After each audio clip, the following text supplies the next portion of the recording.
우리가 하나님의 말씀을 붙잡고 지켜야 하는 이유는 우리가 붙잡고 지키려 하는 그 바로 하나님의 말씀이 우리를 오히려 붙잡고 지켜주기 때문입니다. 내가 말씀을 붙잡고 있으면요, 그 말씀이 누구를요? 나를 지키고 보호하고 나를 살린다는 것입니다. 오늘 133절에 보면 나의 발걸음을 주의 말씀에 굳게 세우고 어떤 죄악도 나를 주관하지 못하게 하소서라고 기도하고 있습니다. 이렇게 기도하고 있는 이유는 무엇입니까? 바로 주의 말씀에 굳게 서 있을 때 어떤 죄악도 나를 주관하지 못하기 때문입니다. 우리가 흔히 시험에 들었다, 낙심에 빠졌다, 유혹에 넘어졌다 말합니다. 우리가 시험에 들고 낙심에 빠지고 유혹에 넘어지는 이유가 무엇입니까? 바로 우리가 말씀 안에 굳게 서 있지 못하기 때문입니다. 우리가 말씀 안에 굳건히 서 있지 못하면 우리는 연약합니다. 쉽게 낙심하며 쉽게 시험에 들며 쉽게 유혹에 빠지고 마는 것입니다. 내 안에 말씀이 없기 때문입니다. 우리는 시험에 들지 않기 위하여, 낙심에 빠지지 않기 위하여 하나님의 말씀의 자리 앞에 우리는 늘 언제나 있어야 되며 내 마음 가운데, 내 중심 가운데 그 하나님의 말씀이 언제나 있어야 되는 것입니다.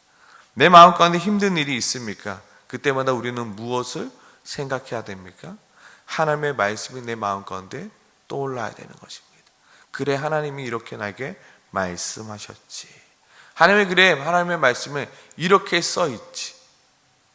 내 마음에 분노가 일어납니다. 그때마다 우리는 하나님의 말씀을 다시 한번 새겨 넣는 것입니다.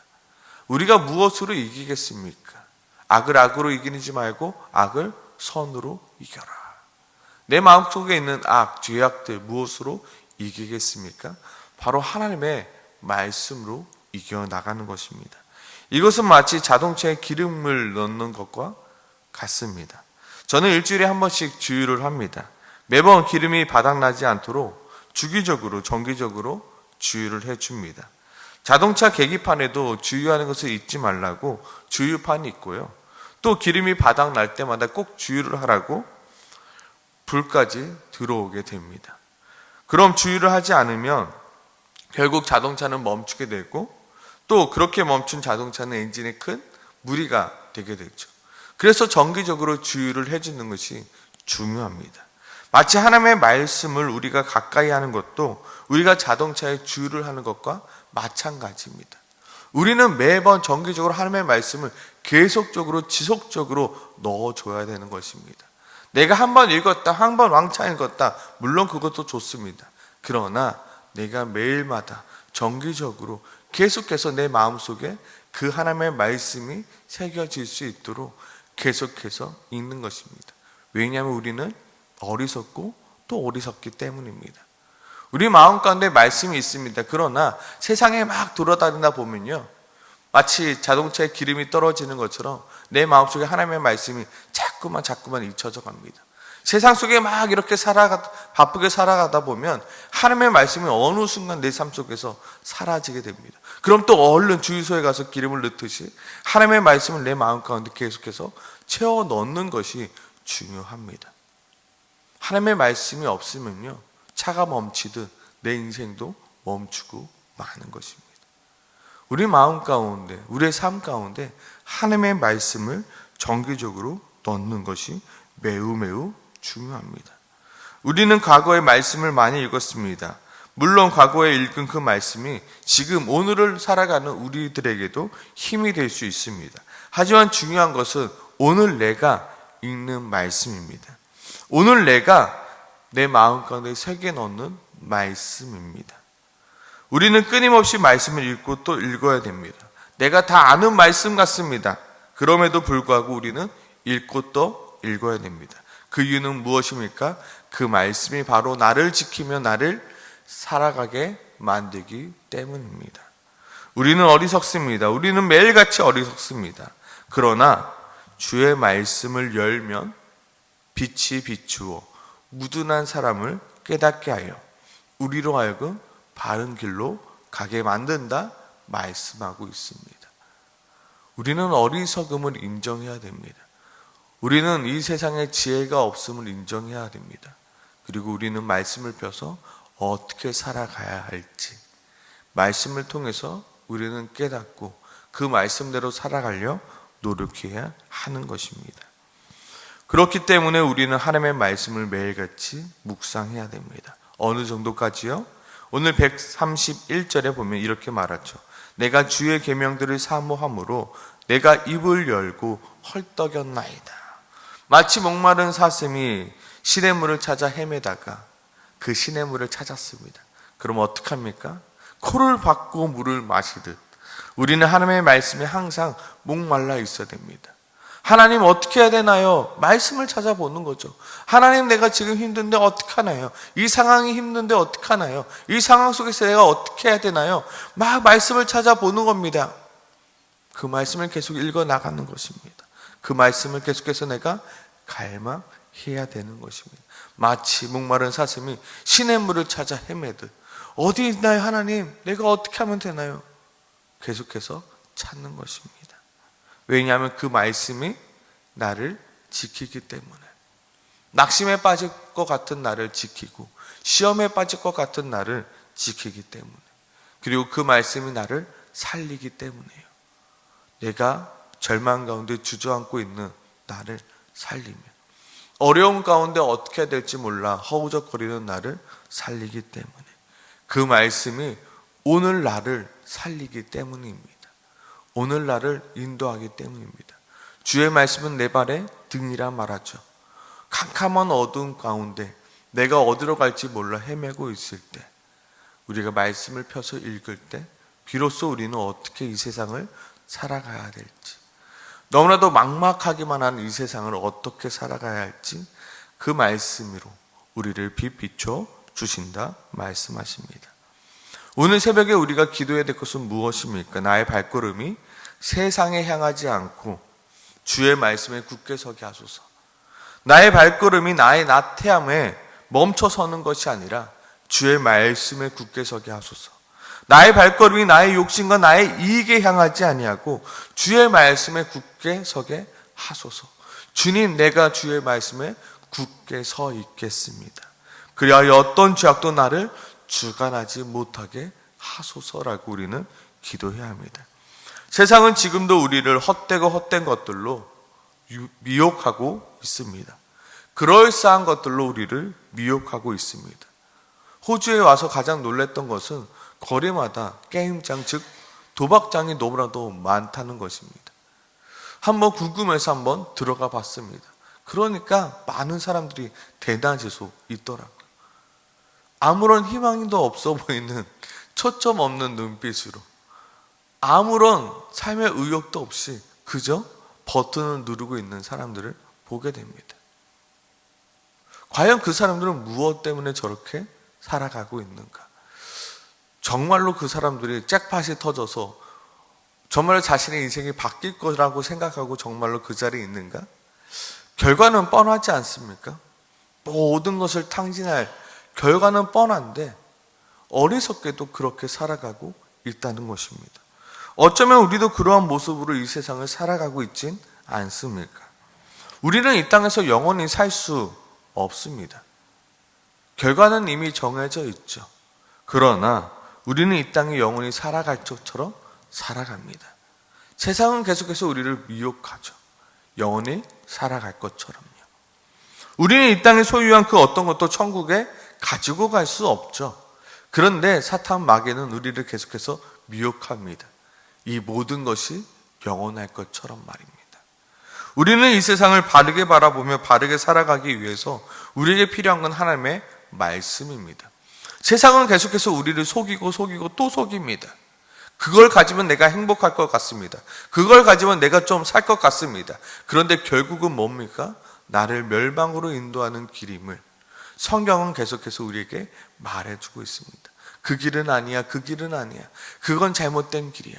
마치 내비게이션이 우리가 잘못된 길을 갔을 때 경로를 재탐색하겠습니다. 끊임없이 경로를 재탐색하겠습니까? 계속해서 나를 바른 길로 가게 만들듯이 성경을 읽으면 나를 계속해서 바른 길로 가게 만든다는 것입니다. 그것은 너를 미혹하는 거야. 욕심이 잉태한즉 죄를 낳고 죄가 장성한즉 사망을 낳는다. 너 그거 욕심이야. 너 그거 욕심이야. 너 그러다가 큰일 나라고 성경은 우리들에게 계속해서 말씀해 주는 것입니다. 그렇기 때문에 우리는 계속해서 말씀을 읽어야 되는 것입니다. 말씀은 살아있습니다. 이 말씀은 나에게 하나님이 직접 말씀해 주는 말씀입니다. 그 말씀으로 읽어야 됩니다. 옛날 옛적 이야기지 아니요. 오늘 우리에게 말씀하시는 그 말씀임을 우리가 고백하며 읽어야 되는 것입니다. 나의 발을 하나님의 말씀 앞에 두어야 하며 나의 입을 열어 하나님의 말씀을 먹기 위해 우리는 노력해야 됩니다. 왜냐하면 그 말씀이 나를 살리며 나를 지키며 그 말씀이 나로 하여금 깨닫게 하기 때문입니다. 또한 우리가 하나님의 말씀을 붙잡고 지켜야 하는 이유는 그 말씀하신 이가 바로 하나님이시기 때문에, 바로 의로운 하나님이시기 때문에, 바로 우리를 너무나도 사랑하시는 하나님이시기 때문입니다. 하나님은 언제나 옳습니다. 그렇게 그가 하신 모든 말씀은 언제나 옳다는 것입니다. 그렇게 그 말씀에 내가 순종만 한다면 그 말씀은 언제나 나를 살리고 그 말씀은 언제나 나를 지킨다는 것입니다. 어렸을 적에 저는 삼국지를 굉장히 좋아했고 많이 읽었습니다. 그 삼국지에 보면 삼국지에서 가장 지혜롭다고 하는 사람이 바로 제갈공명입니다. 그리고 또 삼국지 안에서 좀 용맹하고 좀 전투를 잘하는 사람 중 한 명이 바로 유비의 호위무사인 조자룡입니다. 어느 날 유비가 오나라에 가게 됩니다. 근데 제갈공명이 유비에게 어려운 일이 닥칠 것을 예상하고 이 조자룡에게 3개의 비단 주머니를 줍니다. 그리고 이렇게 말하죠. 혹시나 유비에게 어려운 일이 생기면 이 비단 주머니를 열어보고 그대로 행하라. 제갈공명의 이야기처럼 유비에게 어려운 일이 발생하게 되죠. 그리고 조자룡이 그 비단 주머니를 열어보게 되고 어떻게 됩니까? 그 상황에 딱 맞는 비법들이 들어있게 되고 조자룡은 어떻게 합니까? 그 비법대로 그 어려움을 하나씩 풀어내는 내용들이 나옵니다. 여기서 중요한 것은 제갈공명이 그 모든 것을 꿰뚫어보고 미리 조자룡에게 3개의 비책을 그 비단 주머니를 건네 주었다는 것입니다. 그리고 또한 중요한 것은 무엇입니까? 그 조자룡이 제갈공명의 지혜를 믿고 그대로 수행하였다는 것입니다. 어찌 보면 하나님의 말씀인 성경은 제갈공명이 조자룡에게 준 3개의 비단 주머니와도 같습니다. 우리가 해야 될 일은 뭡니까? 그 말씀은 언제나 옳다. 우리가 믿고 그대로 행하는 것입니다. 하나님, 내가 어떻게 살아야 됩니까? 그 어려운 문제들 가운데 그 비단 주머니가 바로 여기 있다는 것입니다. 우리가 그걸 열어봅니다. 근데 우리는 어떻게 하죠? 그때는 그때고 지금은 지금이고 그때와 지금은 달라 하고 닫아버리죠. 그리고 내 생각, 내 방법대로. 아니요, 우리가 해야 될 것은 그 말씀은 언제나 옳다는 것을 믿고 그대로 행하는 것이 중요합니다. 하나님의 말씀은 언제나 옳습니다. 세월이 변해도 하나님의 말씀은 언제나 옳고요. 시대가 바뀌어도 하나님의 말씀은 언제나 옳고요. 상황이 바뀌어도 하나님의 말씀은 언제나 옳다는 것입니다. 시대에 하나님의 말씀을 맞추는 것이 아니라 하나님의 말씀에 이 시대가 맞춰야 되는 것입니다. 세월에 하나님의 말씀을 맞추는 것이 아니라 어떻게 하나요? 하나님의 말씀에 우리의 세월을 맞춰야 하는 것입니다. 그것이 바로 137절 여호와여 주는 의로우시고 주의 판단은 옳으니이다. 그리고 138절 주께서 명령하신 그 증거들은 의롭고 지극히 성실하니이다 라는 말씀인 것입니다. 우리가 하나님의 말씀에 순종해야 되는 이유는 하나님의 말씀은 언제나 옳기 때문입니다. 그 옳은 하나님의 말씀이 결국 나를 헛된 것들로부터 지킬 수 있는 것입니다. 그렇기 때문에 내가 미천하여 멸시를 당할지라도 주의 말씀을 지키려고 노력해야 되며 환난과 우환이 내게 미쳤을지라도 주의 계명이 나의 즐거움이 될 수 있는 것입니다. 왜냐하면 주님의 말씀은 항상 나를 지키며 나를 보호하며 나를 살리기 때문에, 내가 하나님의 말씀만 붙들고 있다면 내가 언제든지 구원의 자리로 옮겨질 수 있기 때문에, 우리에게 중요한 것은 무엇입니까? 내가 얼마나 많은 것을 가지고 있는가, 지금 내 상황이 얼마나 괜찮은가가 아니라 지금 나의 발걸음이 하나님의 말씀 앞에 굳게 서 있는가, 굳게 서 있지 않는가가 중요합니다. 지금 나의 발걸음이 주의 말씀과 아무런 상관이 없는 곳에 서 있다라면, 내가 아무리 많이 가지고 있을지라도, 내가 아무리 좋은 환경에 있을지라도 우리의 마지막은 결국 비참해질 수밖에 없습니다. 그러나 나의 발걸음이 언제나 하나님의 말씀에 굳게 서 있다면, 아무리 내가 미천하고 멸시를 당하고 있을지라도, 내가 아무리 환난과 우환 가운데 거하고 있을지라도 그 모든 어려움 속에서 하나님의 말씀이 나를 지킬 것입니다. 하나님의 말씀이 나를 결코 낙심하지 않게 만들 것입니다. 성경 속에서 수많은 어려움들이 있지 않습니까? 그때마다 하나님은 말씀하시죠. 두려워하지 말라, 내가 너와 함께하리라. 두려워하지 말라, 내가 너와 함께하리라. 그리고 하나님께서는 여러 가지의 이야기를 해주죠.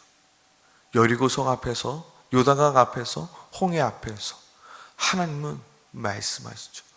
그리고 그 말씀을 순종할 때 하나님은 그들에게 구원을 베풀어 주십니다. 나를 지키는 하나님의 말씀을, 그리고 나를 살리는 그 하나님의 말씀을 오늘 하루도 내가 읽고 묵상하며 정말로 하나님의 말씀을 붙들고 살아가게 해달라고, 정말 나를 살리는 그 하나님의 말씀을 내가 일평생 내가 붙들며 살아가게 해달라고. 혹시 나의 발걸음이 주의 말씀이 아닌 다른 곳을 향하고 있다면 주의 말씀에 굳게 서게 해달라고 오늘 이 새벽에 함께 같이 기도하며 나가길 소망합니다. 함께 같이 기도하겠습니다.